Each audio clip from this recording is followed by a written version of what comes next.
السلام علیکم دوستو، میرا نام ہے شبیر احمد اور آپ یہ دیکھ رہے ہیں میرا چینل SST 5840۔ انسانی تاریخ کا وہ سیاہ باب جس نے ایک ایسی برائی کو جنم دیا جو ان سے پہلے روئے زمین پر کسی قوم کے وہم و گمان میں نہ تھی۔ یہ داستان ہے ایک ایسی بدکاری کی جس کی مثال تاریخ میں ڈھونڈنے سے نہیں ملتی۔ آخر اس قوم نے ایسا کیا جرم کیا تھا اور پھر قدرت نے اس کا کیا لرزہ خیز انجام کیا؟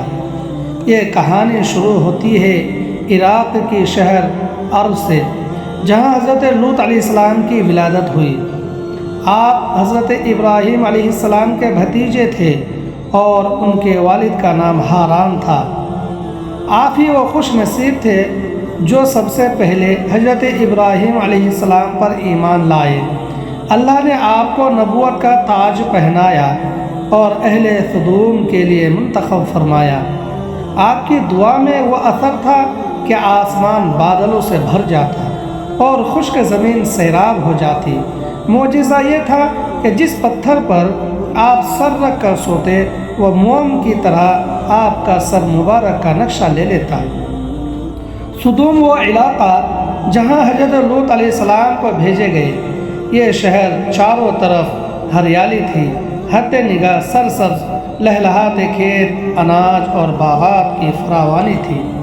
یہ خطہ اتنا زرخیز تھا کہ ارد گرد کے لوگ اپنی ضروریات پوری کرنے کے لیے اس شہر سدوم میں آتے، لیکن یہی خوشحال ان کی بربادی کا سبب بن گئی۔ سدوم کے دل تنگ ہو چکے تھے، وہ نہیں چاہتے تھے کہ کوئی باہر مسافر آ کے ان کے پھلوں اور اناج میں حصہ دار بنے، اور اسی سوچ میں گم تھے کہ ابلیس ایک بزرگ کے روپ میں ان کے محفل میں آ گیا اور کہا کہ ان لوگوں سے جان چھڑانا چاہتے ہو تو میری بات مانو۔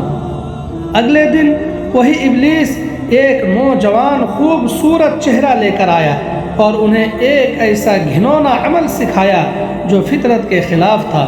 اس نے بہکایا کہ جو بھی اجنبی تمہارے بستی میں آئے اس کے ساتھ اپنی خواہش پوری کرو، وہ خود ہی آنا چھوڑ دیں گے۔ دیکھتے ہی دیکھتے یہ بدفعلی ان کا دستور بن گیا۔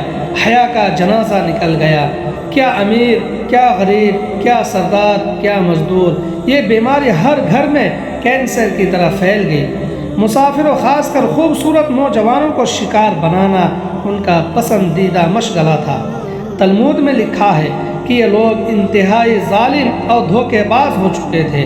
مسافروں کو لوٹنا، بھوکا مارنا اور پھر ان کی لاشوں کی بے حرمتی کرنا ان کا معمول تھا۔ انہوں نے اپنی خوبصورت وادی کو ایک ایسی کھلی جگہ بنا لیا تھا جہاں وہ علی الاعلان بے حیائی کا ننگا ناچتے تھے۔ اس کٹاؤ اندھیرے میں حضرت لوط علیہ السلام نے حق کی شمع روشن کیا۔ آپ نے انہیں جھنجھوڑا، فرمایا تم وہ بے حیائی کیوں کرتے ہو جو تم سے پہلے کبھی کسی نے نہیں کی؟ کیا تم عورتوں کو چھوڑ کر مردوں پر اپنی خواہش مٹاتے ہو؟ تم جاہل لوگ ہو۔ مگر قوم کے سر پر ہوس سوار تھی۔ انہوں نے ٹھٹائی سے کہا اگر ہمیں روکو گے تو ہم تمہیں بستی سے نکال دیں گے۔ جب حضرت لوط نے نصیحت جاری رکھی تو انہوں نے اپنی موت کو خود آواز دی اور کہا اگر سچے ہو تو لے کر آؤ ہم پر اللہ کا عذاب۔ اللہ کا فیصلہ ہو چکا تھا۔ اللہ نے اپنے قہر کو حرکت دی۔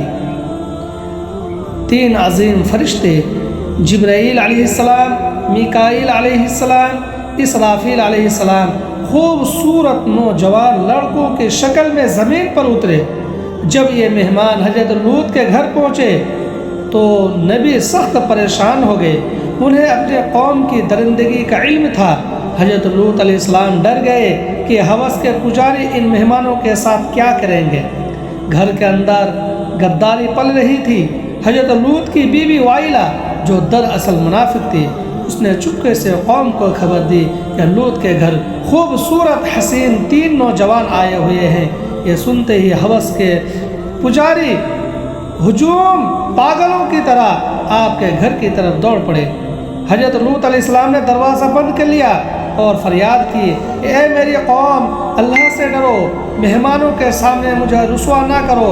کیا تم میں کوئی بھی ایک بھلا شخص نہیں؟ مگر ان درندوں کا جواب انتہائی بے شرم تھا۔ وہ کہنے لگے کہ تم جانتے ہو ہمیں تمہارے بیٹیوں سے ضرورت نہیں، ہمارے مقصد وہی مہمان ہیں۔ ہجوم دروازہ توڑنے پر بضد تھا، کچھ دیواروں پر چڑھ رہے تھے۔